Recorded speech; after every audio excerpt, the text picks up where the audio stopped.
Assalamualaikum warahmatullahi wabarakatuh. Salam sejahtera bagi kita semua. Kami dari kelompok 6 mata kuliah Unit Operasi Fakultas Teknik Lingkungan Universitas Said Jakarta akan berdiskusi mengenai penyaluran air bersih di bangunan gedung vertikal. Kelompok kami beranggotakan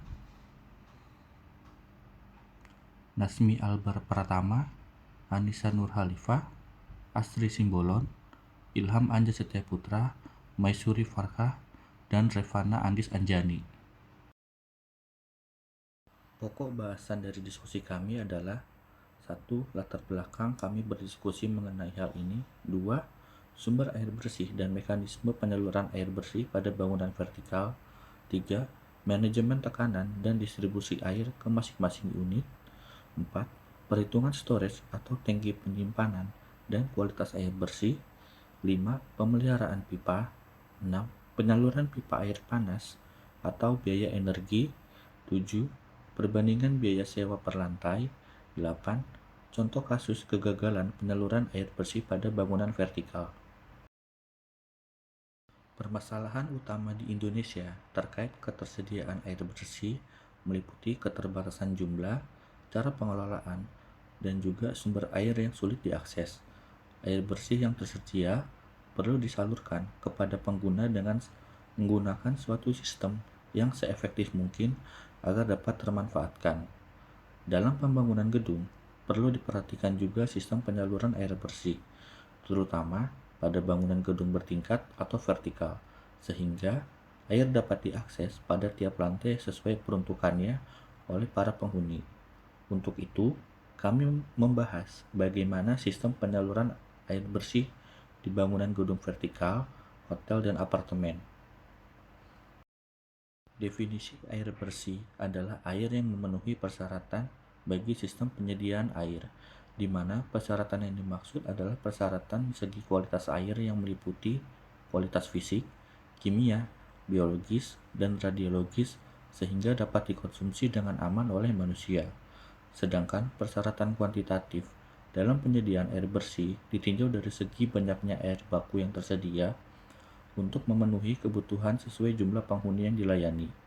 Menurut SNI nomor 8153 tahun 2015 tentang sistem plumbing pada bangunan gedung, sistem plumbing adalah jaringan perpipaan yang meliputi penyediaan air minum, penanganan air limbah, bangunan penunjang, perpipaan distribusi dan drainase, termasuk semua gabungan, alat-alat dan perlengkapannya yang terpasang di dalam gedung, pemanas air, dan ventilasi yang bertujuan sama.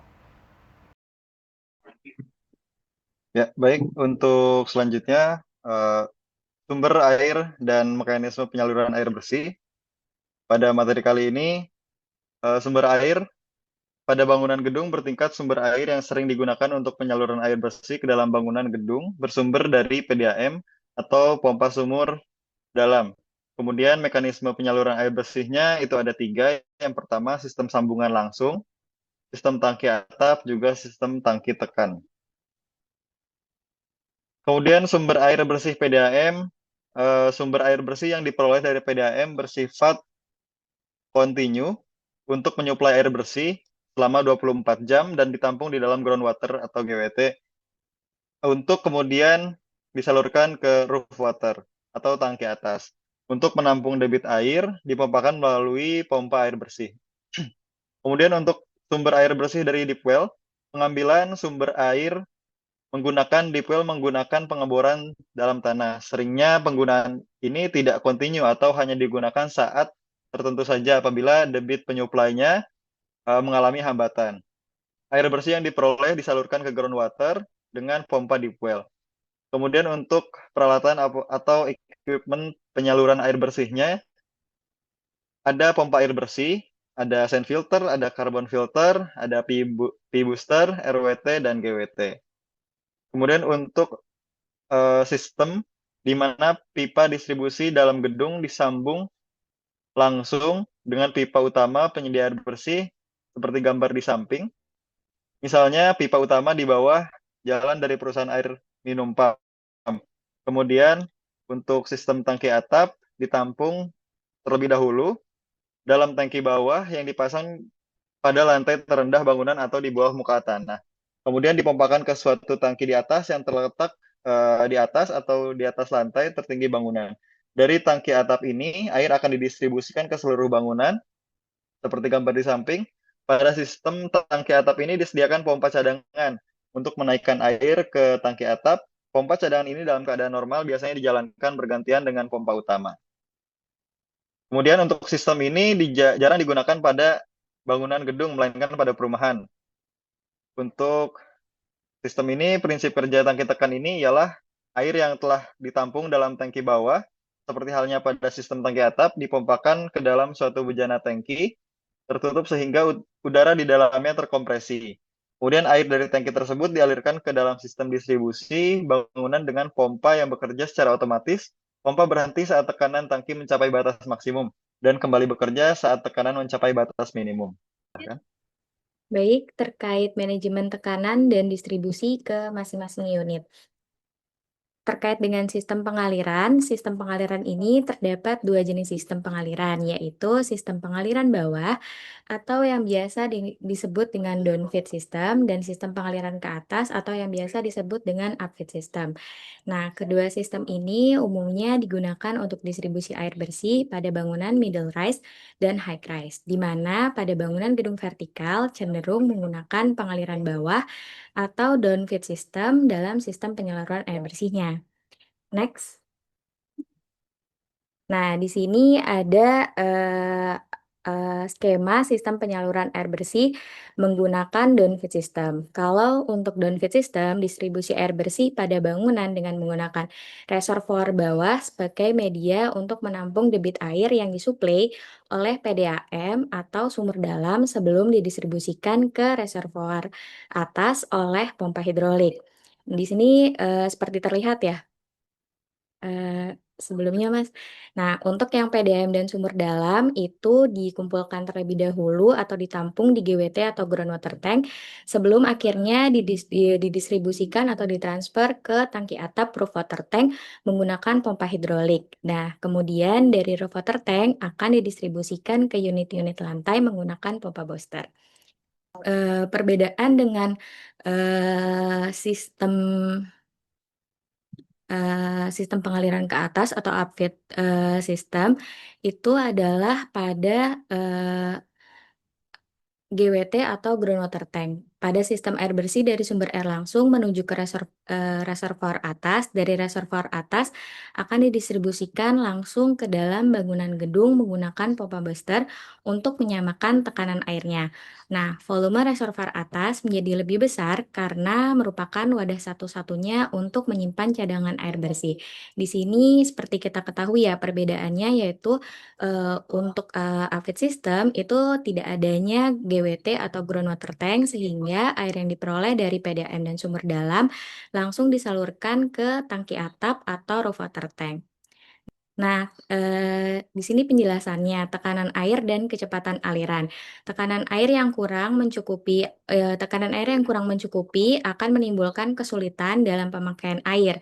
Tekanan yang berlebihan juga dapat menimbulkan rasa sakit terkena pancaran air serta mempercepat kerusakan peralatan plumbing dan menambah kemungkinan timbulnya pukulan air. Nah, pada bangunan gedung vertikal yang menggunakan sistem tangki atap dan sistem pengaliran bawah, ini menggunakan sistem gravitasi untuk melayani unit pada lantai 1 hingga lantai 3 dan menggunakan pompa booster untuk melayani lantai-lantai teratasnya untuk menyamakan tekanannya. Penggunaan pompa booster ini dimaksud untuk dapat mengatasi kekurangan tekanan pada titik kritis tersebut. Sedangkan untuk memperkirakan laju aliran air dapat menggunakan beberapa metode nih. Nah, di sini ada 3 metode yang dapat digunakan, yaitu metode memperkirakan berdasarkan jumlah dan jenis alat permipaan. Kemudian metode yang kedua dapat juga memperkirakan berdasarkan jumlah penghuninya. Dan yang ketiga memperkirakan berdasarkan unit beban alat plumbing atau UBAP. Untuk selanjutnya perhitungan storage atau tangki penyimpanan dan kualitas air bersih. Untuk tangki penyimpanan pada sistem plumbing gedung-gedung bertingkat memerlukan peralatan penampung air yang dapat memenuhi kebutuhan air bersih secara terus-menerus. Tangki yang digunakan untuk menyediakan air bersih harus mampu menjaga kualitas air. Pada sistem tangki atap terdapat 2 buah tangki yang berfungsi untuk penyimpanan air. Groundwater tank atau tangki bawah biasanya didesain dengan kapasitas untuk menampung 2/3 dari kebutuhan air bersih, dan roof tank atau tangki atas dengan volume 1/3 dari kebutuhan air bersih.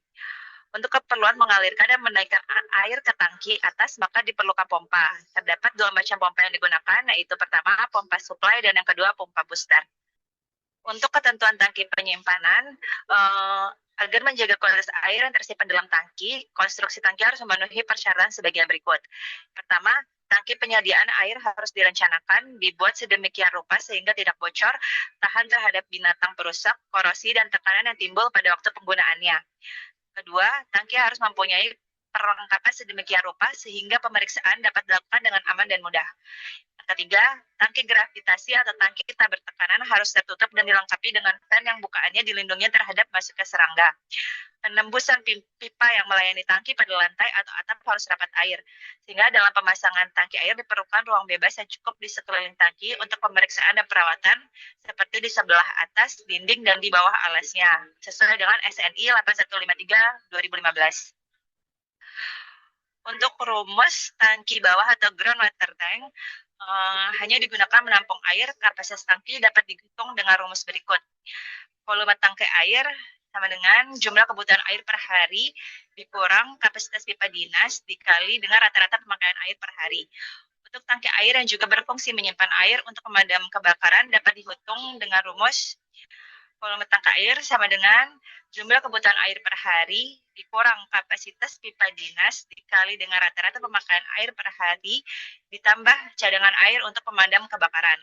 Tangki air bawah merupakan tempat penampungan air yang biasanya terdapat pada lantai bawah bangunan atau basement. Seluruh air yang berasal dari sumber PDAM dan dipoel ditampung terlebih dahulu pada tangki air bawah. Untuk rumus perhitungan kapasitas tangki atap dinyatakan dengan rumus kapasitas efektif tangki atas sama dengan kebutuhan puncak dikurang dengan kebutuhan jam puncak dikali dengan jangka waktu kebutuhan puncak ditambah kapasitas pompa pengisi dikali dengan jangka waktu kerja pompa pengisi. Tangki atas dimaksudkan untuk menampung kebutuhan puncak dan biasanya disediakan dengan kapasitas cukup untuk jangka waktu kebutuhan puncak tersebut, yaitu sekitar 30 menit. Dalam keadaan tertentu dapat terjadi bahwa kebutuhan puncak dimulai pada saat muka air terendah dalam tangki atas, sehingga perlu diperhitungkan jumlah air yang dapat dimasukkan dalam waktu 10-15 menit oleh pompa angkat. Ya, untuk selanjutnya tentang penyaluran pipa air panas. Untuk perancangan sistem penyediaan air panas yaitu dari sumber air panas menggunakan air dari tangki atas. Kemudian untuk instalasi penyediaan air yaitu menggunakan instalasi sentral. Instalasi penyediaannya yaitu menggunakan sistem pengaliran ke bawah dengan cara sistem sirkulasi. Cara pemanasan langsung yaitu tidak langsung. Untuk pompanya yaitu pompa resirkulasi dan juga pompa booster atau sentrifugal. Untuk gambarnya dapat dilihat di sebelah. Kemudian sistem penyediaan air panas. Yang itu sistem penyediaan air panas yang digunakan adalah sistem instalasi sentral menggunakan tangki pemanas yang terletak pada atap gedung. Nah, sumber air panas berasal dari tangki atas yang dialirkan melalui pipa transmisi GEP 4 inch ke tangki pemanas. Selanjutnya, air ini akan didistribusikan ke alat plumbing.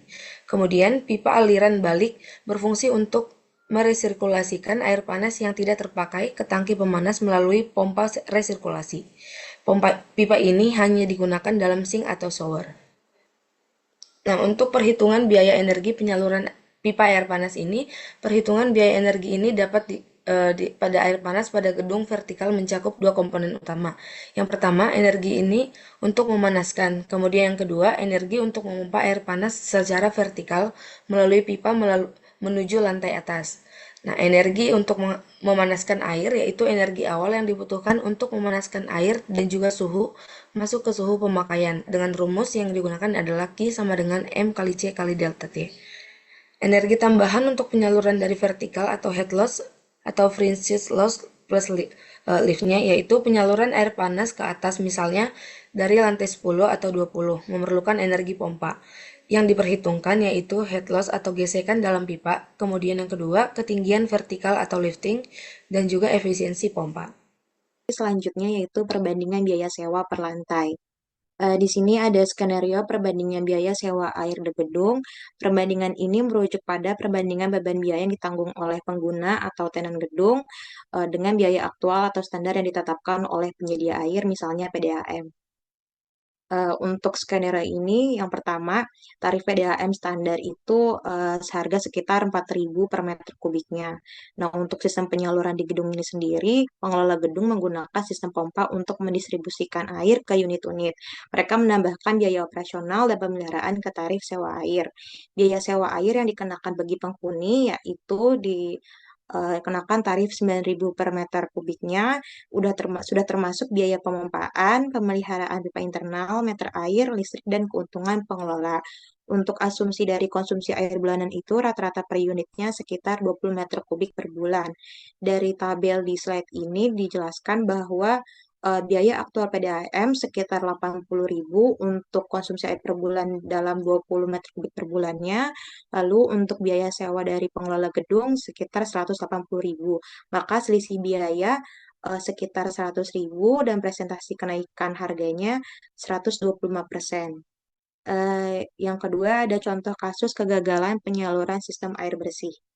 Yang pertama itu pada tekanan pompa yang sering terjadi akibat saat penentuan tekanan pompa yang digunakan untuk mengalirkan air ke reservoir atas hanya memperhatikan beda ketinggian antara permukaan sumber air paling bawah dengan ujung pipa yang mengalirkan air ke reservoir atas tanpa memperhatikan head loss. Yang kedua yaitu banyak kasus terkait pipa tegak air hujannya karena pipa pembuangan air hujan masih ditemukan di sambungan dengan pipa pembuangan lainnya yang menyebabkan timbul tekanan atau gelombang tekanan udara yang dapat membuat air keluar dari saluran pembuangan lainnya. Lalu yang terakhir, ada pipa yang ditanam dalam tanah urugan. Setelah gedung dibangun, sering terjadi penurunan tanah atau settlement yang dapat menyebabkan retakan pada lantai dan kerusakan pada pipa tertanam. Jika pipa harus dipasang di tanah urugan atau reklamasi, tanah lembek juga perlu dipertimbangkan risiko penurunan tanah dan dirancang sistem pemasangan pipa yang aman agar tidak mudah patah.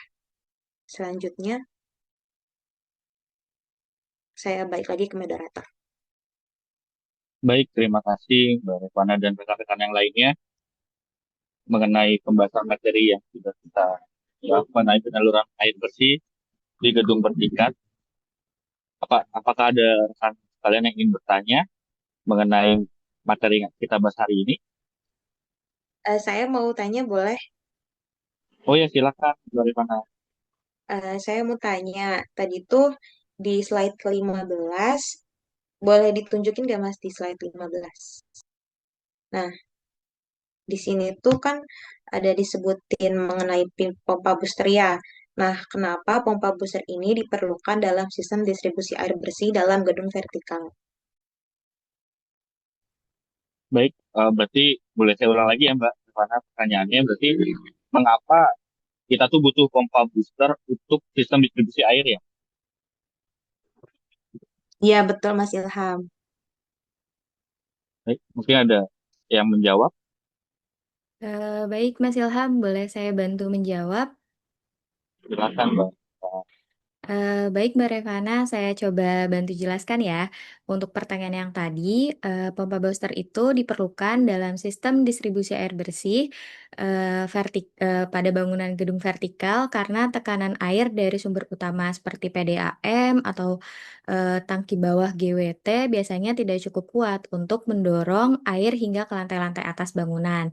Hal ini disebabkan oleh adanya kehilangan tekanan atau head loss akibat perbedaan ketinggian dan gesekan dalam pipa. Tanpa bantuan pipa booster, air mungkin hanya bisa menjangkau lantai bawah hingga menengah saja. Sementara untuk lantai-lantai atas, seperti yang sudah dijelaskan, itu akan susah untuk mendapatkan suplai air yang memadai dengan tekanan yang sama. Nah, pompa booster ini bekerja dengan meningkatkan tekanan air agar dapat mencapai unit-unit yang berada di lantai tertinggi dengan tekanan yang cukup, sehingga semua peralatan plumbing seperti keran, shower, dan kloset dapat berfungsi dengan optimal. Sistem ini juga membantu menjaga kestabilan tekanan di seluruh jaringan distribusi, mencegah fluktuasi yang dapat mengganggu kenyamanan pengguna, dan mempercepat kerusakan peralatan. Sebenarnya ada juga kekurangan dan kelebihan dari penggunaan si pompa booster tadi. Gimana Mbak Revana? Oke, Kak Anissa udah jelas banget. Makasih ya untuk jawabannya. Baik, dikembalikan ke Mas Ilham. Baik, pertanyaan dan jawabannya sangat lengkap ya mengenai pompa booster. Berarti pompa booster yang digunakan ini memang untuk menambah tekanan agar air dapat terdistribusi dengan baik. Selanjutnya, apabila ada yang ingin bertanya lagi, untuk Boleh Mas, sesi, boleh tambahan pertanyaan nggak? silakan Mas Oke, Nasmi. seputar tekanan nih. Kalau boleh tahu, mengapa pengelolaan tekanan dan kecepatan aliran air itu penting dalam sistem plumbing di gedung vertikal terutamanya, karena kan kita lagi ngebahas gedung vertikal. Nah, kalau boleh juga dijelasin sedikit dampak dari tekanan dan kecepatan yang tidak sesuai di aliran tersebut, gitu Mas atau Mbak. Boleh dijawab? Ya, terima kasih. Baik, ini mengulang kembali pertanyaannya biar agar lebih jelas. Berarti inti pertanyaannya adalah mengapa pengelolaan tekanan dan kecepatan aliran air penting dalam sistem plumbing di gedung vertikal ya. Ya, Dan betul. juga untuk menjelaskan dampak dari tekanan dan kecepatan aliran yang berubah-ubah. Ya, betul Mas. Silakan Ya. bagi rekan yang akan menjawab. Ya, saya izin menjawab Mas Ilham untuk pertanyaan dari Mas Nasmi. Ya, tadi pertanyaannya kan untuk mengapa pengelolaan tekanan dan juga kecepatan aliran ini penting dalam sistem plumbing, khususnya di vertikal ya Mas. Nah, kalau untuk pengelolaan tekanan dan kecepatan aliran air ini sangat penting dalam sistem plumbing ataupun gedung vertikal itu karena berpengaruh langsung terhadap kenyamanan dari si pengguna dan juga keawetan sistem perpipaannya. Nah, tekanan air ini, air yang terlalu rendah akan menyebabkan air tidak mencapai lantai atas dengan cukup kuat. Nah, nanti sehingga menyulitkan penggunaan alat-alat seperti shower ataupun keran yang digunakan. Sebaliknya, ketika tekanan yang terlalu tinggi dapat merusak alat plumbing serta meningkatkan risiko terjadinya water hammer ini ataupun pukulan air yang dapat merusak dari perpipaannya. Sehingga kecepatan aliran air ini yang terlalu tinggi juga akan menimbulkan suara bising, mempercepat kehausan bagian dalam pipa dan juga meningkatkan risiko kebocoran.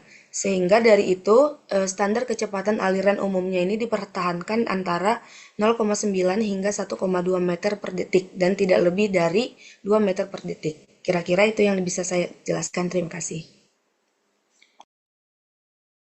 Baik, terima kasih Mbak Asri atas jawabannya. Berarti kalau dapat saya rangkum bahwa sebenarnya menjaga tekanan air itu biar menjaga keawetan dan apabila tekanannya terlalu tinggi itu dapat merusak atau memperpendek umur dari sistem plumbing. Tetapi apabila tekanannya terlalu rendah, dapat air yang didistribusikan tidak tersalurkan dengan baik. Seperti itu ya. Ya, betul, Mas. Baik, terima kasih. Apakah ada yang ingin bertanya lagi sebelum disimpulkan dari materi ini? Dari saya cukup, Mas. Cukup, Mas. Baik. Baik. Kesimpulan yang dapat kita tarik dari pemaparan materi mengenai penyaluran atau distribusi air bersih di gedung vertikal berupa hunian apartemen dan hotel adalah penyediaan air bersih merupakan hal yang vital untuk menunjang aktivitas kehidupan, baik dari segi kualitas maupun kuantitas air bersih tersebut. Pada masyarakat modern yang tinggal di hunian bertingkat, ada kesulitan tersendiri dalam menyalurkan air bersih dari tingkat bawah hingga paling atas dengan kualitas dan kuantitas yang sama. Jumlah air dan tekanannya yang tersedia harus cukup untuk seluruh penghuni dan juga sebagai cadangan air pemadam apabila sewaktu-waktu dibutuhkan. Sistem yang paling ideal dalam menyediakan air bersih di hotel dan apartemen adalah dengan sistem tangki atap karena kemudahannya dalam mengontrol dan mengatur jumlah debit dan tekanan yang dibutuhkan. Meskipun biaya yang dikeluarkan oleh penghuni apartemen dan hotel lebih mahal karena perlunya transfer air bersih dari PDAM menggunakan pompa booster ke tangki atap. Kegagalan-kegagalan teknis yang dapat menghambat sistem penyaluran air bersih harus dimitigasi dan dicegah agar kebutuhan serta kenyamanan penghuni terjaga dengan baik. Baiklah, ini merupakan akhir dari hasil diskusi kami kelompok 6 mata kuliah unit operasi Fakultas Teknik Lingkungan Universitas Shahid Jakarta tahun 2025. Terima kasih atas perhatiannya. Wassalamualaikum warahmatullahi wabarakatuh.